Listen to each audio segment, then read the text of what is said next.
Is gue. Ih, benci kali aku. Dah. Kok kayak benci gitu kameramennya? Kayak ngamut gitu ya, Pak. Iya, vibes-nya tuh belum dapet. Ya sabar. Remaja.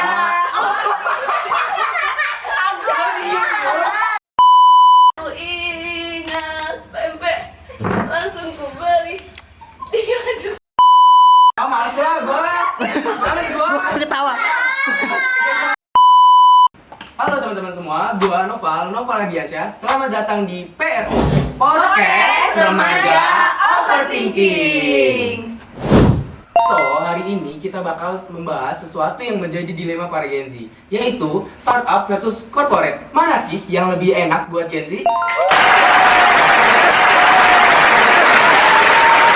Oke, ini menarik banget ya teman-teman. Tapi sebelum kita mulai ke pembahasan, tentunya teman-teman mau kenalan dulu dong sama teman-teman gue yang cakep-cakep ini. Boleh dari sebelah kiri.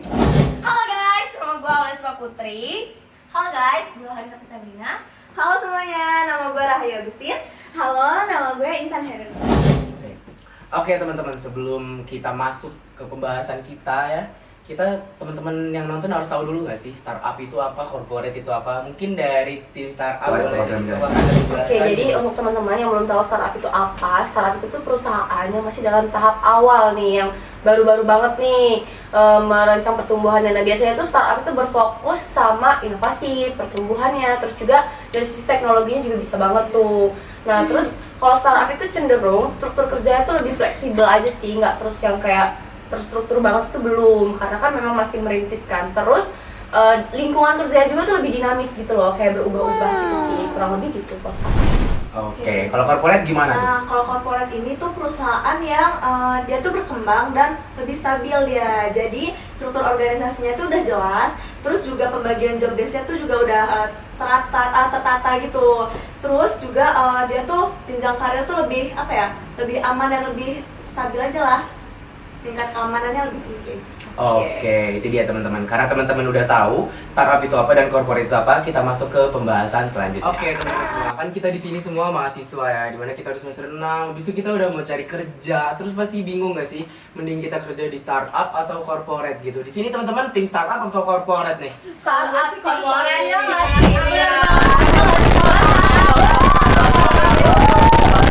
Oke, kita satu-satu dulu dari tim startup dulu, boleh? Dari tim startup. Menurut gua kenapa gua pribadi udah dari startup, karena pengalaman gua dari ada sih kenalan gua yang umurnya tuh gak jauh di atas kita. Mereka tuh kayak pengen sih kerja, tetap serius kayak berusaha untuk menjadi dewasa, tapi pengen juga tetap bisa menikmati masa mudanya gitu loh. Jadi kayak pengen work life balance gitu kalau bahasa anak zaman sekarang kan. Jadi kalau misalnya startup itu kan cenderung emang lebih fleksibel ya, terus kayak lebih dinamis gitu, sama punya ruang yang lebih luas gitu loh untuk berkembang. Itu opini gue sih, kayak mana? Benar banget. Ya kan? Kayak di startup tuh kita tuh nggak terlalu kaku gitu loh, jadi kayak bebas berekspresi dan bebas ngasih ide gitu. Terus itu fleksibel, bener banget. Bener banget. Jadi kayak Oke.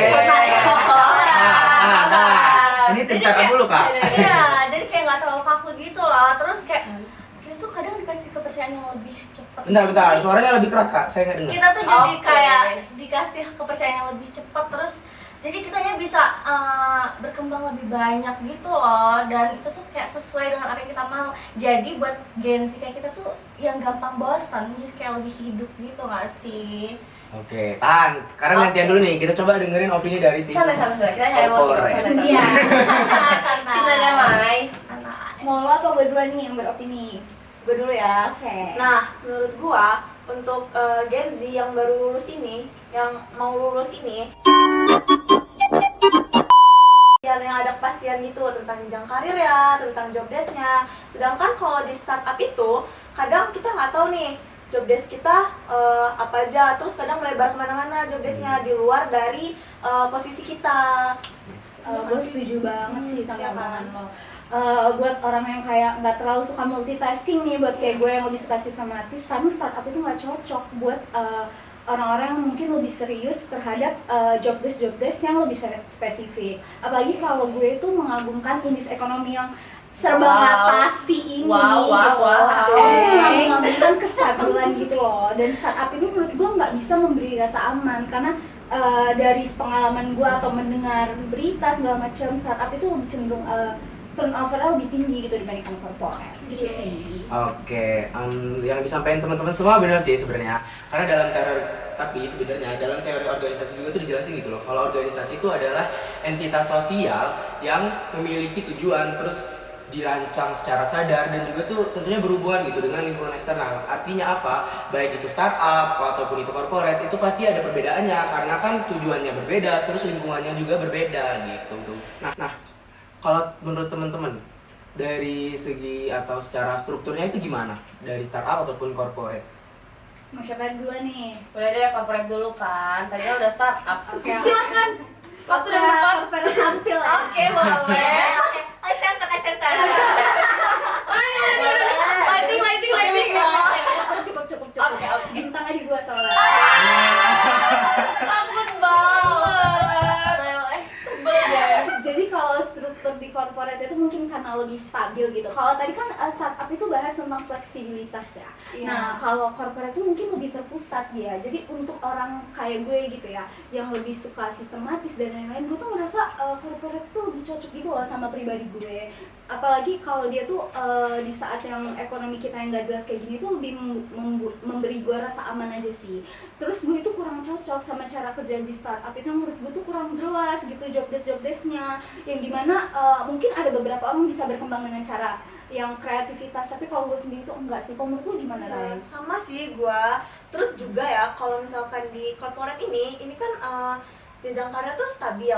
Terus juga ada benefitnya tuh ada gitu loh, tahu. Terus juga emang lebih kaku gitu sih. Cuman menurut gua kalau di corporate ini kita lebih ngerasa aman aja. Terus juga untuk karir jangka panjangnya itu bisa apa ya?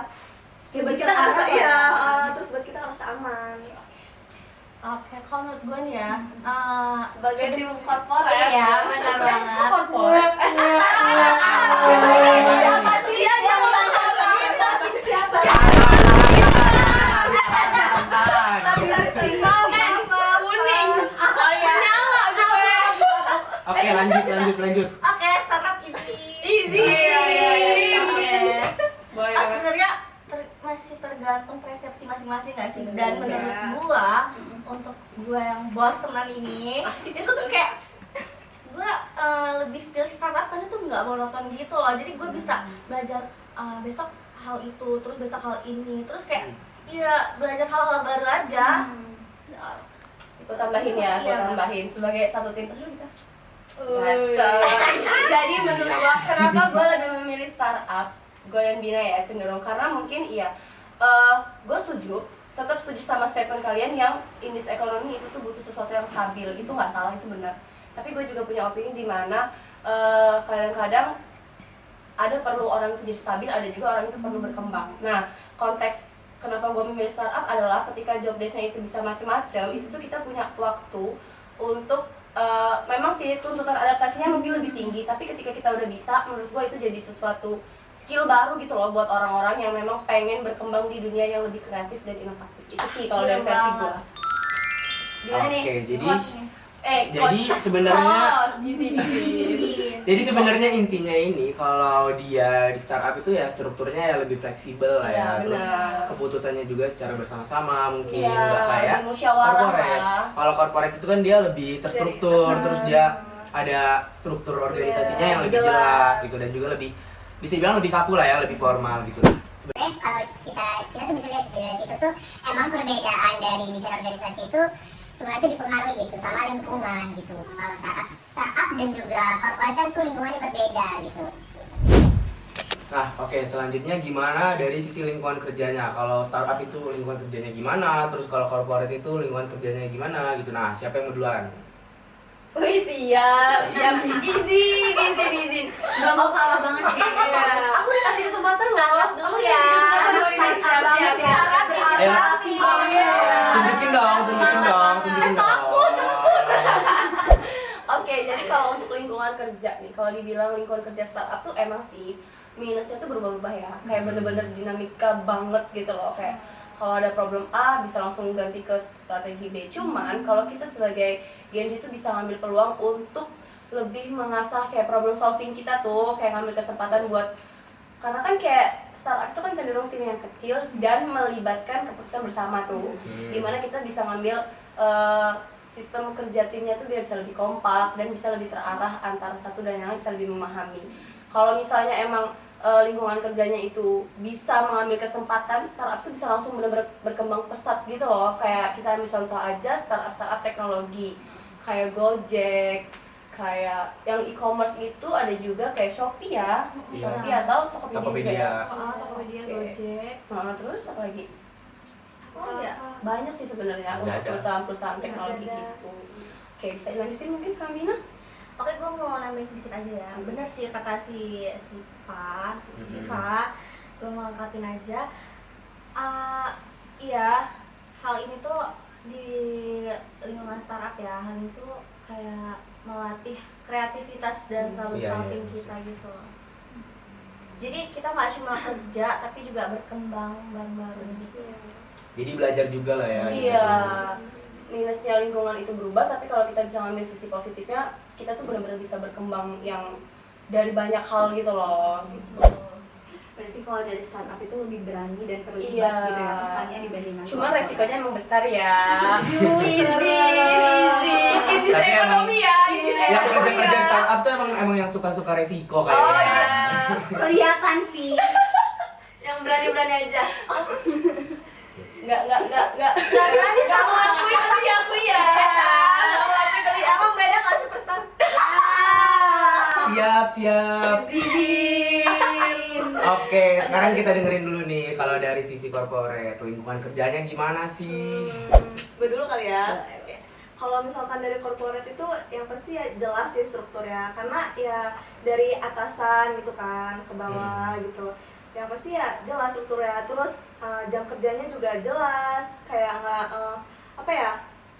nggak overwork gitu, terus job desk-nya juga jelas gitu. Mungkin kalian mau menambahkan? Oke.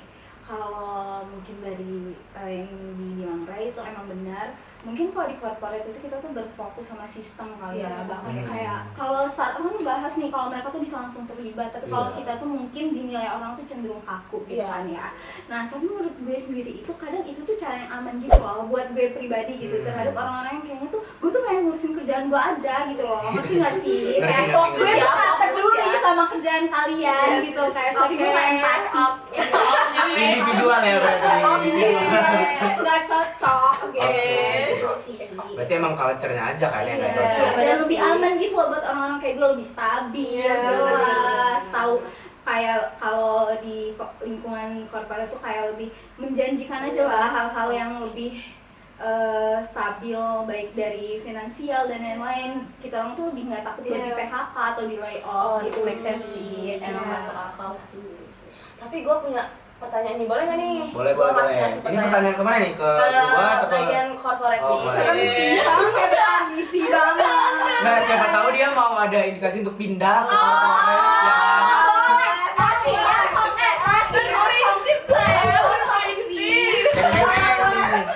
Boleh. Durasi. Oke, siap.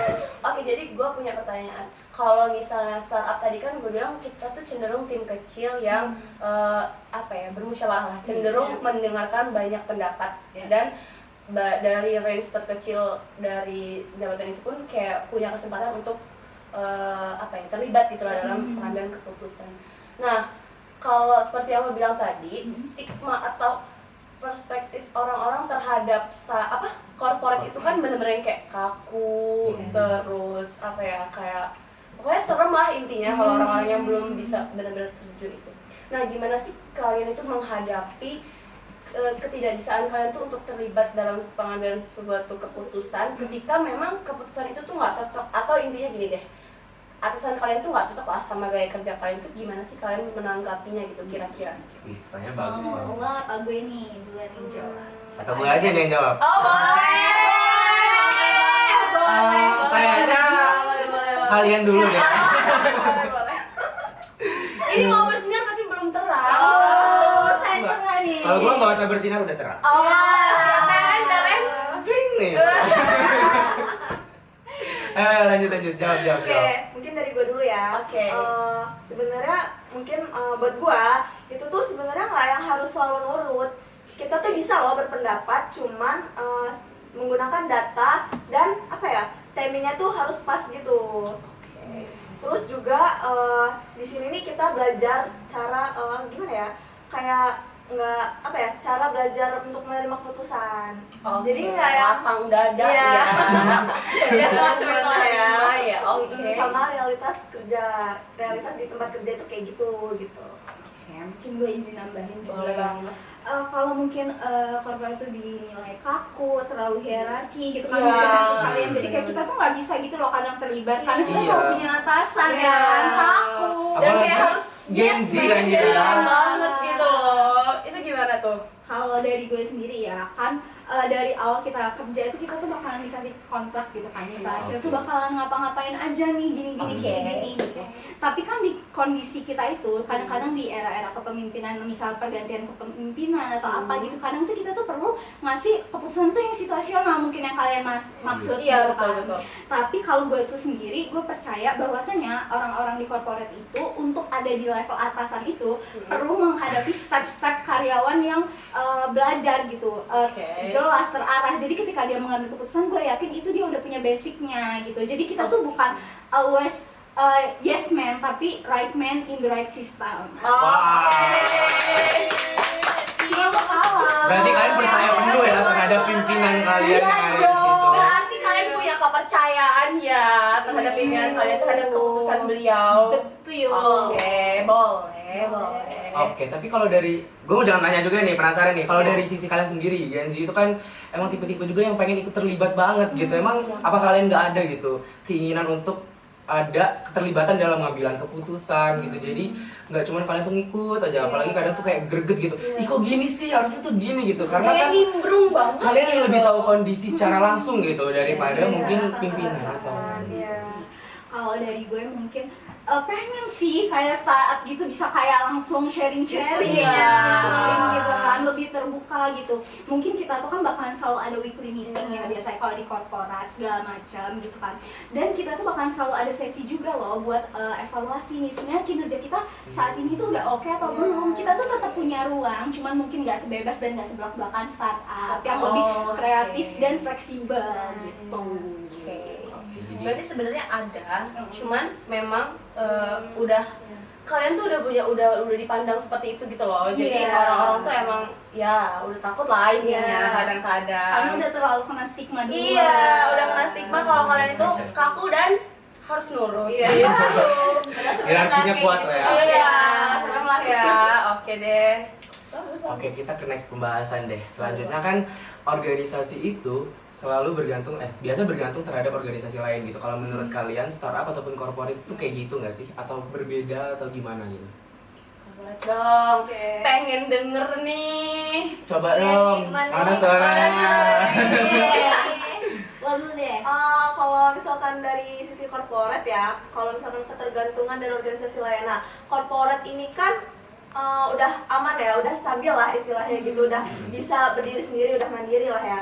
Jadi lebih aman aja, kayak apa ya, kita nggak perlu takut gitu loh kalau misalkan tiba-tiba nih kayak contohnya di startup ketergantungan sama investor. Nah kalau misalkan nih investor ini tuh mundur terus berpengaruh ke yang lain-lain, misalnya kayak bagian SDM atau produksi atau yang lainnya gitu kan. Nah kita tuh di korporat nggak perlu takut kayak gitu karena ya udah karena udah mandiri. Boleh nambahin nggak? Silakan. Harus easy banget tuh. Silakan. Easy. Silakan. Mungkin gue izin nambahin ya, kalau ketergantungan sebenarnya gue tuh bukan melihat itu sebagai ketergantungan tapi kerjasama ya Bo. Iya. Jadi gue tuh merasa walaupun korporat itu udah mandiri dengan situasi yang misalnya tuh kayak itu tadi ya, situasi kan selalu berubah ya. Iya. Kalau kata pihak startup itu benar banget. Benar Dan banget. kita itu contohnya tuh kayak pas COVID nih, banyak banget perusahaan besar kayak corporate itu yang mereka tuh akhirnya mengambil inovasi dan perubahan karena dia tetap bisa menyesuaikan situasi dong. Jadi kita tuh tetap butuh juga dari inovasi dan teknologi. Contohnya itu kayak bank-bank yang udah mulai pakai m-banking, udah banyak banget corporate yang ngeluarin e-wallet dan lain-lain, sistem kerja yang digital, web gitu. Kita tetap perlu kerjasama. Jadi dibandingkan dibilang ketergantungan, gue lebih nyebutnya kerjasama. Gitu. Benar. Gimana nih dari startup? Aduh, cinta damai banget. Cinta damai. Apakah mau pindah ke startup? Masih lebar loh ini. Di balik kamera masih lebar loh. Kalau Ayo, dua orang boleh juga peluk. cukup. Apa ya ini? Apa ini? Lanjut. Oke, gimana nih lanjutnya nih? Kalau dari si startup gimana? Oh gitu. Boleh dia Dina dulu nggak? Suka dulu deh. Oh gitu. Dina lagi mikir. Lagi lo dia energinya. Oke. Introvert ya? Ayo. Aduh. Ya, Nah, tadi ini nih, saat- ini nih tiba-tiba Gen Z nih. Aduh. Nyamar aja. Oh gitu. Lanjut. Oke. Jadi kalau misalnya benar sih setuju sama yang dibahas oleh Kay. Jadi kesannya itu memang kerjasama. Cuman memang banyak perusahaan startup atau rata-rata lah ya perusahaan startup itu kan emang perlu banget nih adanya investor. Mungkin sometimes kita tuh benar-benar ketergantungan ya terhadap investor itu. Cuman ketika perusahaan itu bisa mengambil lagi-lagi kesempatan ya, lagi-lagi kesempatan untuk tetap berkembang sesuai alurnya, tapi juga mempersiapkan internal mereka supaya lebih kuat. Jadi sehingga ketika memang investor itu jeleknya udah nggak mau lagi investasi sama kita tuh punya internal yang udah mulai stabil juga gitu loh. Jadi kayak membentuk internal corporate di dalam sebuah startup ya, kurang lebih seperti itu gitu. Atau berkolaborasinya itu cenderung yang benar-benar kuat dan mengikat. Jadi bukan hanya sekedar menerima investasi tapi juga berkolaborasi gitu. Sehingga tuh keadaan perusahaan itu lebih stabil kan kalau kolaborasi, karena antara A dan B itu sama-sama punya power gitu loh, nggak cuma sebelah pihak yang berat gitu. Mungkin gitu sih kalau dari networking atau sumber daya antara organisasi dan startupnya gitu. Boleh Bina ya? Oke. Udah mikirnya? Udah. Apa ini jawabannya? Terima kasih waktunya. Oke. Gua bakal melanjutkan apa yang udah disampaikan sama Sipa dan bakal melengkapinya. Jadi benar apa yang diambil sama Sipa dan itu tuh sesuai sama konsep dari Organization Theory and Design. Itu tuh ada di research dependence, di mana organisasi itu nggak bisa berdiri sendiri kan, dan pasti butuh pihak lain. Jadi startup itulah contoh paling nyatanya. Tetapi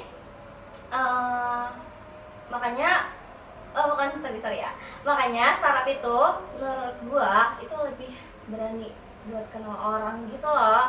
Terus kayak lebih terbiasa kerjasama sama pihak luar. Nah, tapi dia nggak juga lupa buat mempererat prinsip di internalnya gitu. Jadi tetap selaras sama konsep Organization Theory and Design. Asik. Berlandaskan teori ya guys. Iya. Boleh Mana ditulis teorinya? ya, boleh ditulis tadi di bawah. Ini kalau editornya inget sih ini. Iya, boleh. Tolong kameramen. Kameramen, aman gak nih? Mesin kameramen. Aduh. Oke. Kenapa? Kameramen? Emang kenapa kameramen? Baterainya Tim 6 apa cowok. nih? Oh, baterainya mau habis. Oke. Karena baterainya mau habis sekarang mungkin dari teman-teman startup ataupun corporate mungkin ada pesan untuk para penonton gitu. Boleh siapa duluan yang mau? Siapa nih? Gua tunjuk aja deh. Ayo. Mungkin dari corporate dulu yang tadi kayaknya lumayan menggebu-gebu ya. Seru ya, tapi Kalau dari gue saran Boleh nih- tengok kamera. Oke, kalau dari gue tuh saran nih buat para Gen Z atau adik-adik yang mau memilih nih jenjang karir dia di startup ataupun corporate. Sebenarnya itu kita bisa menyesuaikan kalian tuh suka pribadi yang seperti apa, karena sejatinya ya dari startup maupun corporate itu masing-masing punya keunggulan. Kalau dari gue sendiri tuh gue tetap tim corporate sih. Oke, boleh. Easy. Orangnya semuanya. Dan nggak labil ya. Iya. Siap. Oke, boleh kalau dari startup keburu waktunya habis nih. Oh gitu, boleh deh. Sekarang Kabina duluan lah, aku kasih kesempatan. Silahkan Kabina. Bukan labil ya Pak. Aduh. Oh. Yang keras dong kayak keras dong. Yang keras Tapi dong. lebih lebih adaptif aja. Jadi gue tetap pilih startup ya, karena startup tuh mungkin nggak selalu aman memang, tapi bakal selalu berkembang. Kesimpulan dari gua setelah kita lihat pendapat dari tim startup dan juga tim corporate tadi, kalau kita itu harus kenalin diri kita masing-masing terlebih dahulu. Kalau emang lebih suka tantangan, lebih suka beradaptif dengan lingkungan yang dinamis, terus suka mencoba hal baru, pengalaman-pengalaman baru, teman-teman cocok untuk join di startup. Tapi kalau teman-teman lebih individualis, terus lebih suka struktur yang jelas, pekerjaan atau job desk yang jelas, dan juga lebih terarah gitu. Nah, teman-teman cocok banget di corporate. Betul nggak teman-teman? Mungkin sekian dari kami. Semoga kami dapat bertemu lagi untuk melakukan podcast dan pembahasan seru lainnya. Terima kasih untuk Siva, Bina, Rai, sama juga Kai atas waktunya. Boleh dadah kamera. See ya.